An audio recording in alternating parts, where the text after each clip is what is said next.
Viewers, welcome to my channel Knowledge Unlimited, and please subscribe to our channel and click on the bell icon to not to miss our future videos. In this video, I want to explain about the application of Gauss law. And the first application is point charge. How can you find the electric field of a point charge? To this, let us take, I am taking a charge plus Q, and we know that the electric field for a positive charge will be always outward or away from it. The main thing you have to do to find the electric field by using the Gauss law is the correct assumption of the Gaussian surface. If you assume the Gaussian surface correctly, then it is almost the solving about 90% of the solution. And how you have to assume the Gaussian surface is the surface which you have taken should enclose the charge you are taking, and the electric field line should pass through the Gaussian surface. The total electric field line should pass through the Gaussian surface. For example, in this I am taking the Gaussian surface as a sphere of, let us say, some radius r. Capital R is my radius of the Gaussian surface. Now from the Gauss law we know that over a closed surface the electric field displacement d dot dA bar equal to the charge enclosed in it. We know that the charge enclosed is only charge Q. Now if you write the electric field displacement, I can write as epsilon times of E bar. Since it is a free space medium I am considering, I can write it as epsilon times of E bar. As I mentioned earlier, electric field displacement vector can be written as epsilon times of E bar. And if you consider for a small aerial element, it is integral over all the surface dA can be written as the total surface area of the Gaussian surface I have considered. Since I have considered sphere as my Gaussian surface, the surface area of sphere equal to 4 pi times of radius square. So instead of integrating over the small element, now I can write the total area as epsilon times E bar into area of the sphere as 4 pi r square equal to the charge enclosed, that is nothing but Q. Therefore the electric field equal to Q by 4 pi epsilon r square. If you want to write in the this is the magnitude, and if you want to write in the vector form, you have to keep the normal vector going from the charge. And this is the application, one of the application of Gauss law, and it is the electric field of a point charge. I am going to explain about one more example of a applications of Gauss law, that is a parallel plate. I am considering a plate having a charge distribution of positive charges. Now I want to find the electric field through this plate. Now by using Gauss law I can do this in a simply I can do this in two steps. First step is the correct assumption of Gaussian surface. I am stressing this because if you assume the Gaussian surface correctly, almost the problem is solved. So we know that for a positive the charge will be going away. If you see, if this is the parallel plate, then the charge will come outwards in the upward direction and also in the downward direction. Since this is a plate, a surface, we will get the electric field both outward and in both the direction.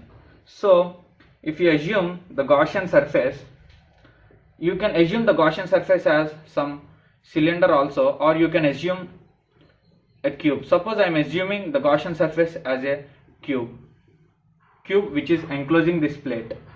I am not good at drawing, but I think you can understand this. Now by using the Gauss law, integral E dot ds bar over a closed surface equal to charge enclosed by epsilon times. Since the charge on this surface, I can write this as over a surface rho s into ds. How we got this, you can see in my earlier lectures I mentioned this in the charge distributions part. Now as I mentioned earlier that over a surface doing the integral is equal to writing the total area of the plate, and let the area of the plate be A. Then therefore the charge enclosed is simply surface charge density times of the area of the plate. This is the charge enclosed. And now if you see, as the electric field lines will pass through the upper side of the cube and both downside of the cube, therefore the electric field lines are passing through two plates of the cube, the upper face which is facing it and the bottom face also which is facing it. So here in the left hand side, in the area part, instead of doing integration, I can write 2 times of the area of the plate, since the flux lines or the electric field lines are passing through upper face and lower face. So simply now I can reduce this equation, integral over the closed surface E dot ds equal to charge enclosed by epsilon naught 2 E times of the surface area. Now I can write as area of two plates, which is 2a, equal to charge enclosed as surface charge density, charge per unit area into the area by epsilon. Now if you see, these two will cancel each other, therefore the electric field of a plate equal to rho s by 2 epsilon naught. And this is the electric field. And if you want to write in the vector, this I also, to give you more feel, I will say a small example. Suppose for a parallel plate capacitor, if you consider, the electric field outside the plates will be 0 and the electric field will be, suppose this is the positive plate and this is the negative plate. Inside the capacitor, the electric field lines will be in this direction. You might wonder, how is this possible? Now if you see, this is one plate and this is other plate. We know that for a positive plate, the electric field will be outward towards it. So left side, this will be away from the plate, and here this will be in this direction, and here this will be in this direction. This is the electric field due to the positive charged plate, and for a negative charged plate it will be towards it. So in the right side part it will be towards the plate, and in the left side part also it will be towards the plate, and here also it will be towards the plate, and the value will be, as we derived now, sigma by 2 epsilon naught times.